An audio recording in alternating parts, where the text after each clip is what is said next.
Assalamualaikum warahmatullahi Wabarakatuh. wabarakatuh. Kami di sini akan menjelaskan tentang teori Gestalt. Sebelum itu, perkenalkan terlebih dahulu, nama saya Ita Purnamasari, NIM 2010883001 dari Prodi Pendidikan Biologi. Dan saya Mangzilatur Rohmah, NIM 201088300006 dari Pendidikan Biologi.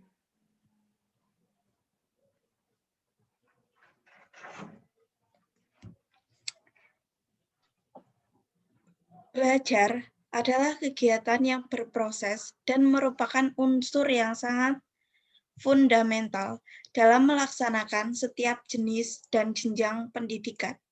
Adanya proses yang panjang dan tertata dengan rapi, serta berjenjang akan memungkinkan belajar menjadi lebih baik dan efisien. Teori belajar Gestalt merupakan teori belajar yang dikembangkan oleh Max Wertheimer dari 1880 sampai 1943 adalah seorang yang dipandang sebagai pendiri dari psikologi Gestalt. Ia bekerja sama dengan dua temannya, yaitu Kurt Kafka 1886 sampai 1941 dan Wolfgang Kohler 1887 sampai 1967. Bagi para ahli pengikut Gestalt, perkembangan itu adalah proses diferensiasi. Dalam proses diferensiasi itu, yang primer adalah keseluruhan, sedangkan bagian-bagian adalah sekunder. Bagian-bagian hanya mempunyai arti sebagai bagian daripada keseluruhan dalam hubungan fungsional dengan bagian-bagian yang lainnya. Keseluruhan ada terlebih dahulu, baru disusul oleh bagian-bagiannya. Bila kita bertemu dengan seorang teman, misalnya, dari kejauhan yang kita saksikan terlebih dahulu bukanlah bajunya yang baru, atau pulpennya yang bagus, atau dahinya yang terluka, melainkan justru teman kita itu sebagai keseluruhan, sebagai Gestalt. Pengertian teori Gestalt. Istilah Gestalt sukar diterjemahkan ke dalam bahasa lain. Dalam bahasa Inggris, berarti form, shape, configuration, whole, dan dalam bahasa Indonesia berarti bentuk, keseluruhan, esensi, totalitas, hal, peristiwa, dan hakikat. Aliran ini pun merupakan proses terhadap pandangan elementaritis dan metode kerjanya menganalisi unsur-unsur kejiwaan. Menurut aliran Gestalt, yang utama bukanlah elemen, tapi keseluruhan. Kesadaran dan jiwa manusia tidak mungkin dianalisis ke dalam elemen-elemen.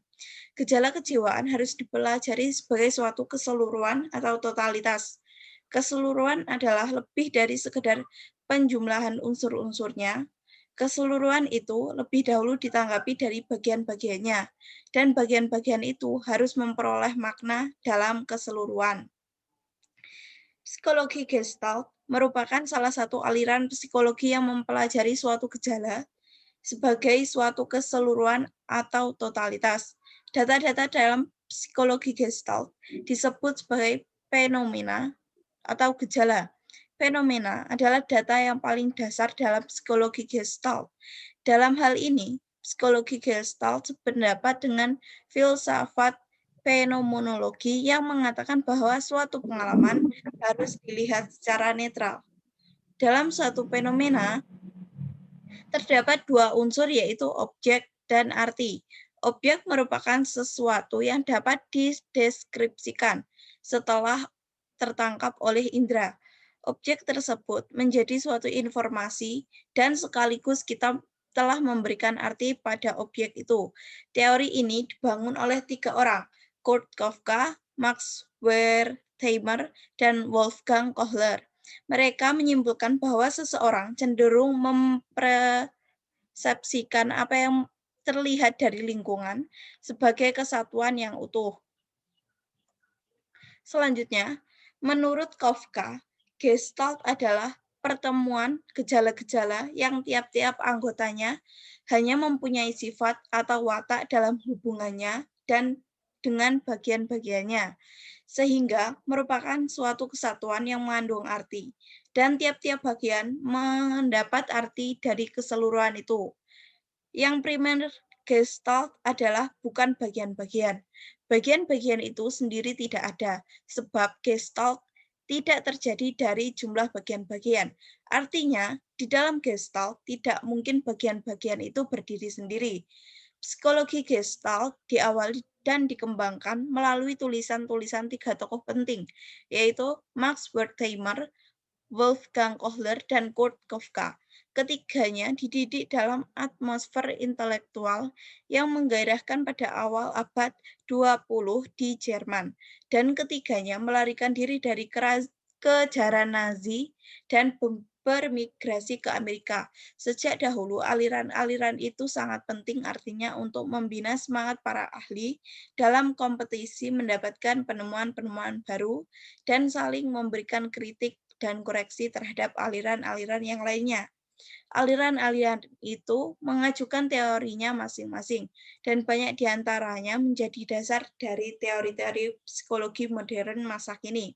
Beberapa aliran yang terkemuka dengan teorinya Gestalt akan dikemukakan di bawah ini. Tokoh-tokoh teori belajar Gestalt.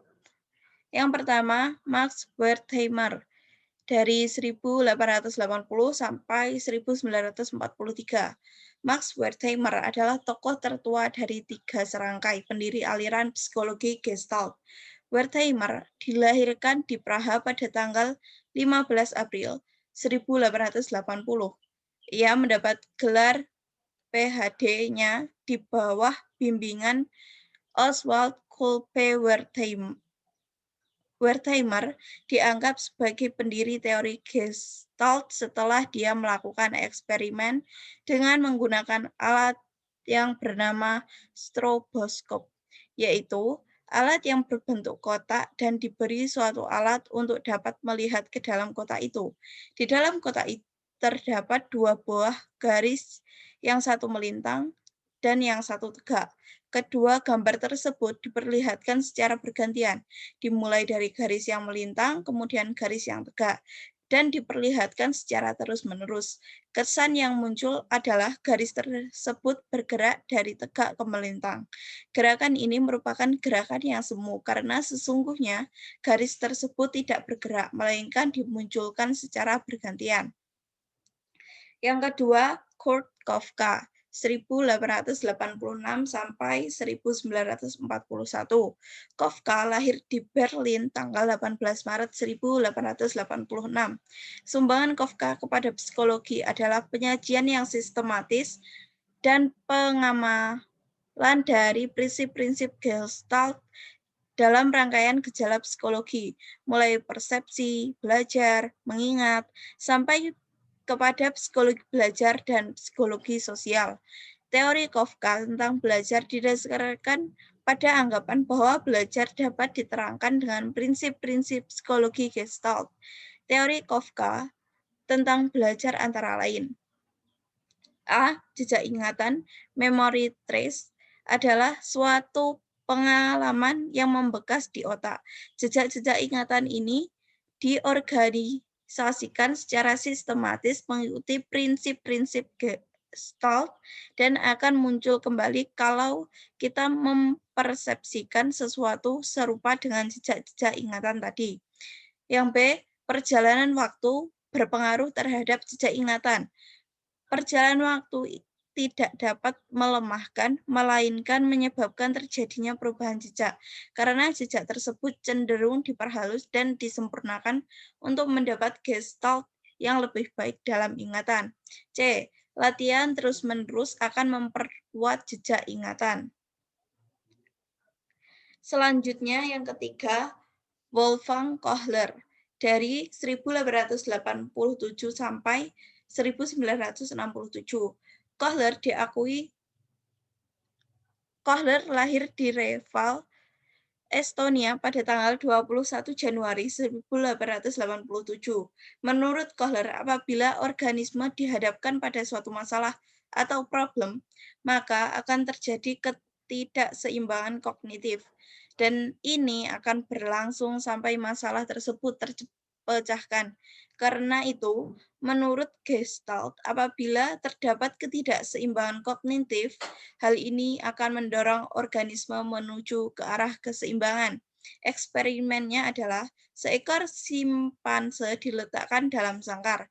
Pisang digantung di atas sangkar. Di dalam sangkar terdapat beberapa kotak berlainan jenis. Mula-mula hewan itu melompat-lompat untuk mendapatkan pisang itu, tetapi tidak berhasil.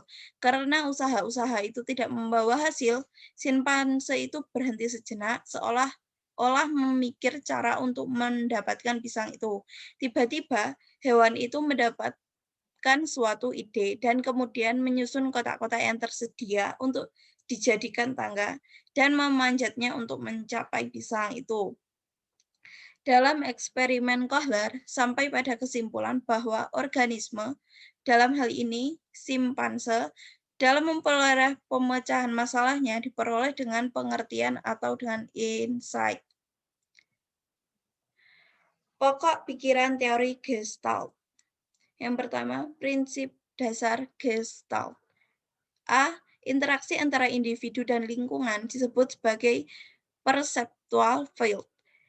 Setiap perceptual field memiliki organisasi yang cenderung dipersepsikan oleh manusia sebagai figure and ground.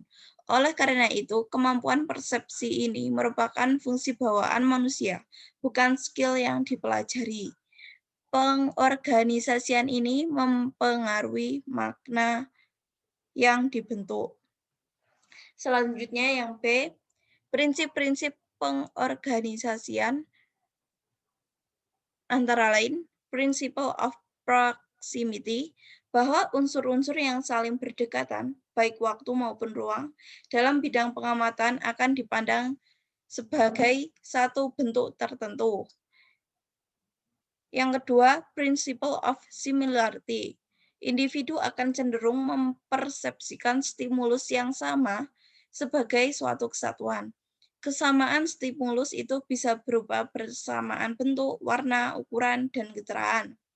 Yang ketiga, principle of objective set. Organisasi berdasarkan mental set yang sudah terbentuk sebelumnya. Yang keempat, principle of continuity, menunjukkan bahwa kerja otak manusia secara alamiah melakukan proses untuk melengkapi atau melanjutkan informasi meskipun stimulus yang didapat tidak lengkap.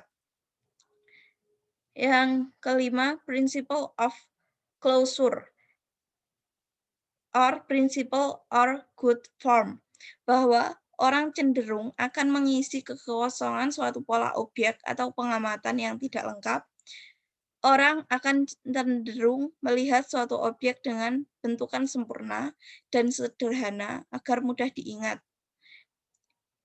Yang keenam, principle of figure and ground, yaitu menganggap bahwa setiap bidang pengamatan dapat dibagi dua, yaitu figur, bentuk, dan ground, latar belakang.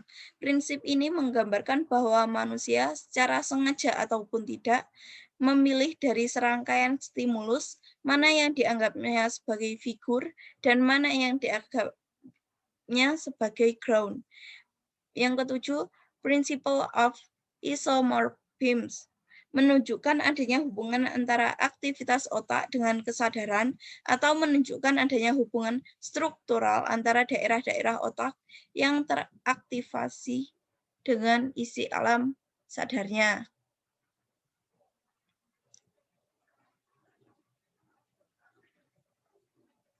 Selanjutnya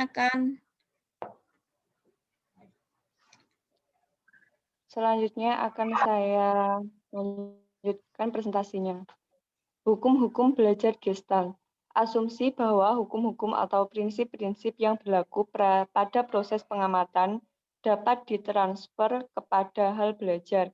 Maka untuk memahami proses belajar, orang perlu memahami hukum-hukum yang menguasai proses pengamatan itu.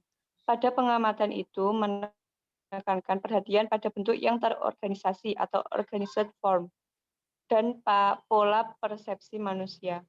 Pemahaman dan persepsi tentang hubungan-hubungan dalam kebulatan atau entities adalah sangat esensial dalam belajar.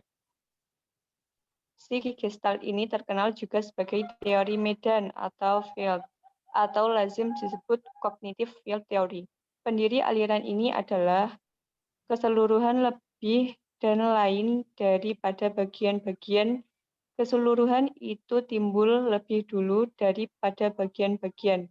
Dalam belajar yang penting adalah penyesuaian pertama, yaitu mendapatkan respon yang tepat. Hal ini sangat tergantung pada pengamatan. Dengan kata lain, pemecahan problem sangat tergantung kepada pengamatan. Apabila dapat melihat situasi itu dengan tepat, maka problem pencerahan dan dapat memecahkan problem itu. Jadi intinya pelajaran menurut aliran ini adalah mendapatkan atau insight. Artinya dimengertinya persoalan, dimengertinya hubungan tertentu antara berbagai unsur dalam situasi tertentu, hingga hubungan tersebut jelas dan akhirnya didapatkan kemampuan memecahkan problem, bukan mengulang-ulang bahan yang dipelajarinya. Dalam hukum-hukum belajar Gestalt ini ada satu hukum pokok, yaitu hukum Pragnas, dan 4 hukum tambahan atau subsidiar yang tunduk kepada hukum yang pokok itu, yaitu hukum-hukum keterdekatan, ketertutupan, kesamaan, dan kontinuitas. Pragnas adalah suatu keadaan yang seimbang. Setiap hal yang dihadapi oleh individu mempunyai sifat dinamis, yaitu cenderung untuk menuju keadaan pragnas tersebut. 4 hukum tambahan yang tunduk kepada hukum pokok yaitu 1. Hukum keterdekatan. Hal-hal yang saling berdekatan dalam waktu atau tempat cenderung dianggap sebagai suatu totalitas. 2. Hukum ketertutupan. Hal-hal yang cenderung menutup akan membentuk kesan totalitas tersendiri. 3. Hukum kesamaan. Hal-hal yang mirip satu sama lain cenderung kita persepsikan sebagai suatu kelompok atau suatu totalitas. 4. Hukum kontinuitas. Orang akan cenderung mengasumsikan pola kontinuitas pada objek-objek yang ada.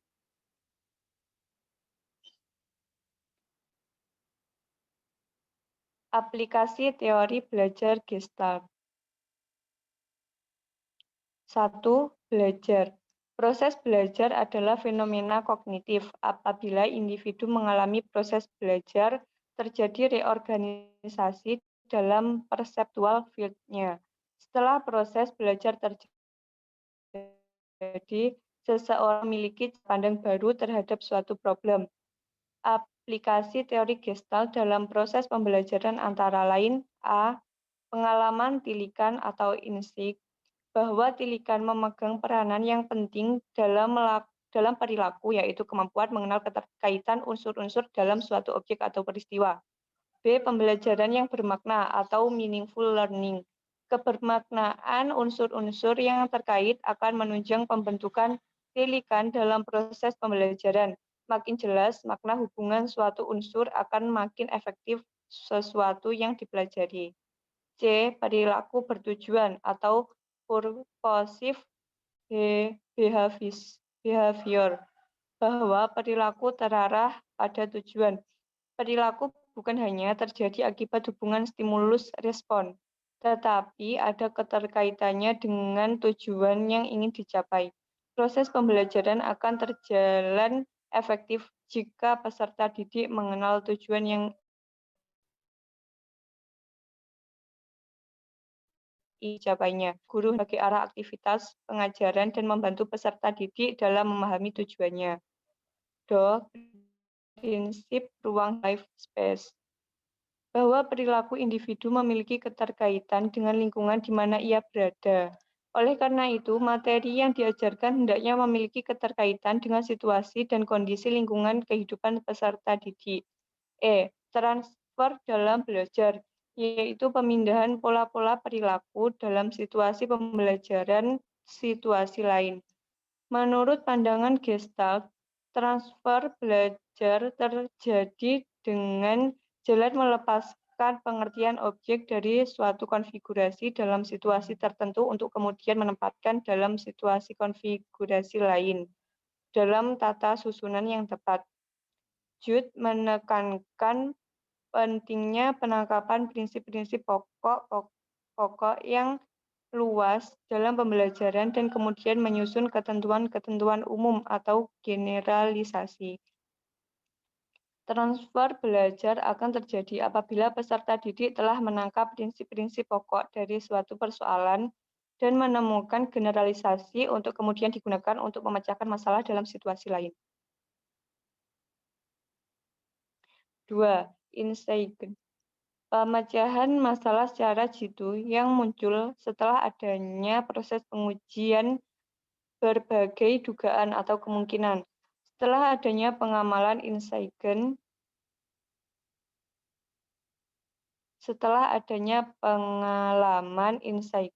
individu mampu menerapkannya pada problem sejenis tanpa perlu melalui proses trial error lagi. Konsep insight ini adalah fenomena penting dalam belajar, ditemukan oleh Kohler dalam eksperimen yang sistematis. Timbulnya insight pada individu tergantung pada A. Kesanggupan. Kesanggupan berkaitan dengan kemampuan inteligensi individu. B. Pengalaman.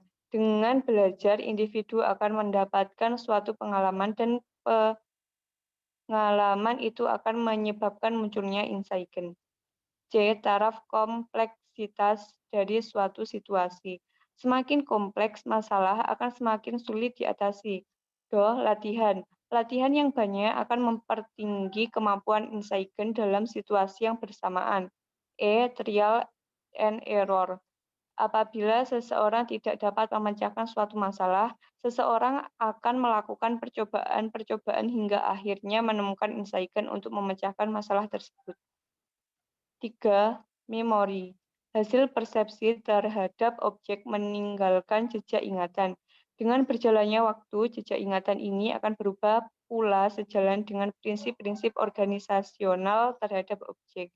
Penerapan prinsip of good form seringkali muncul dan terbukti secara eksperimental. Secara sosial, fenomena ini juga menjelaskan pengaruh gosip atau rumor. Fenomena gosip seringkali berbeda dengan fakta yang ada. Fakta yang diterima sebagai suatu informasi oleh seseorang kemudian diteruskan kepada orang lain dengan dilengkapi oleh informasi yang relevan walaupun belum menjadi fakta atau belum diketahui faktanya.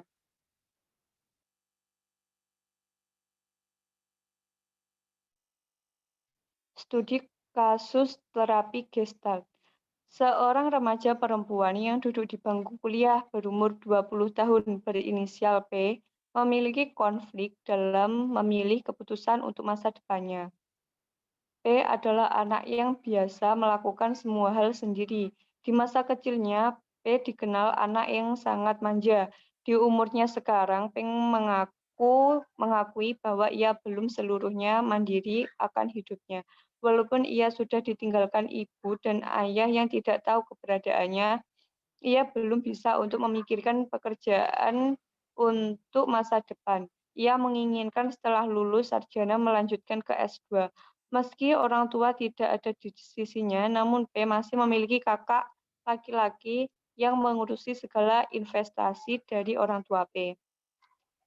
Orang tua P tidak sanggup mengatakan keinginannya kepada kakaknya untuk menjual sebagian kecil aset yang ditinggalkan orang tuanya untuk biaya kuliahnya melanjutkan ke S2. Sebelumnya, sang kakak pernah menjual aset tersebut dengan mengatasnamakan P, padahal kakaknya menggunakan untuk keperluan pribadinya. Jadi kali ini P ingin merealisasikan keinginannya. P merasa bahwa permintaannya itu tidaklah berat. P ragu mengatakan keinginannya tersebut kepada kakaknya karena takut tidak dikabulkan. Bagaimana seharusnya P bertindak?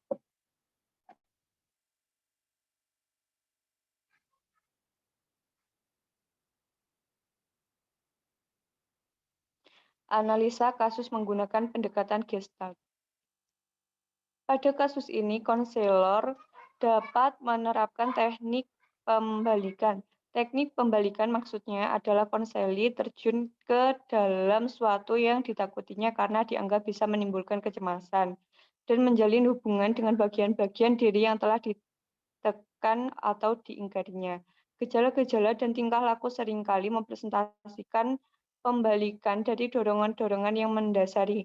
Jadi konselor bisa meminta klien memainkan peran yang bertentangan dengan perasaan-perasaan yang dikeluhkannya atau pembalikan dari kepribadiannya.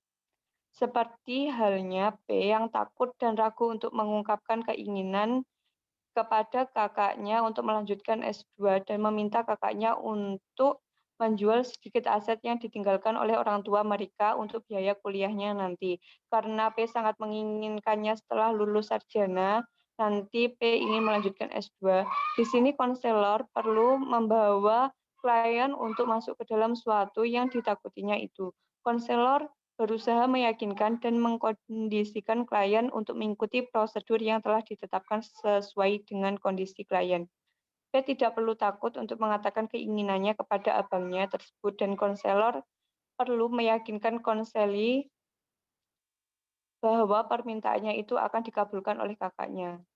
Dengan satu hal yang perlu diingat, bahwa P harus bertanggung jawab dengan apa yang telah menjadi keputusannya itu kepada kakaknya dan dirinya sendiri. Walaupun P belum bisa memikirkan pekerjaan untuk masa depannya.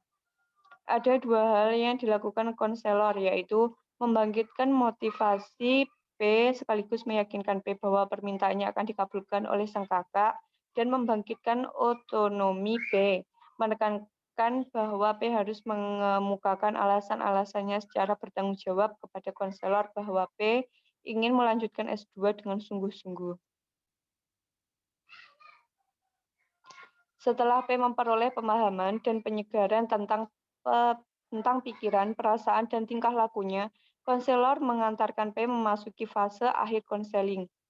Pada fase ini, P menunjukkan gejala-gejala yang mengindikasikan integritas kepribadiannya sebagai individu yang unik dan manusiawi.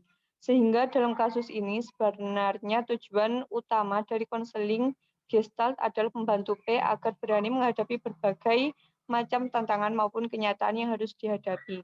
Tujuan ini mengandung makna bahwa P haruslah menjadi percaya pada diri, dapat berbuat lebih banyak untuk meningkatkan kebermaknaan hidupnya. Individu yang bermasalah pada umumnya belum memanfaatkan potensi secara penuh, melainkan baru memanfaatkan sebagian dari potensinya yang dimilikinya. Melalui konseling, konselor membantu P agar potensi yang baru dimanfaatkan sebagian ini dapat dikembangkan secara optimal, di mana pendekatan yang sangat memperhatikan kemampuan organisme untuk berkembang dan menentukan tujuannya adalah pendekatan Gestalt. Pendekatan Gestalt lebih menekankan pada apa yang terjadi saat ini dan di sini, dan proses yang berlangsung, bukan pada masa lalu ataupun masa depan, sehingga P dapat mengatakan keinginannya itu kepada abangnya dengan sungguh-sungguh, bahwa keinginannya saat ini dapat mempersiapkan dirinya untuk melanjutkan S2. Yang penting dalam pendekatan ini adalah kesadaran saat ini dalam pengalaman seseorang. Sekian penjelasan dari kami mengenai teori Gestalt. Apabila ada kurang lebihnya, kami mohon maaf. Wassalamualaikum warahmatullahi wabarakatuh.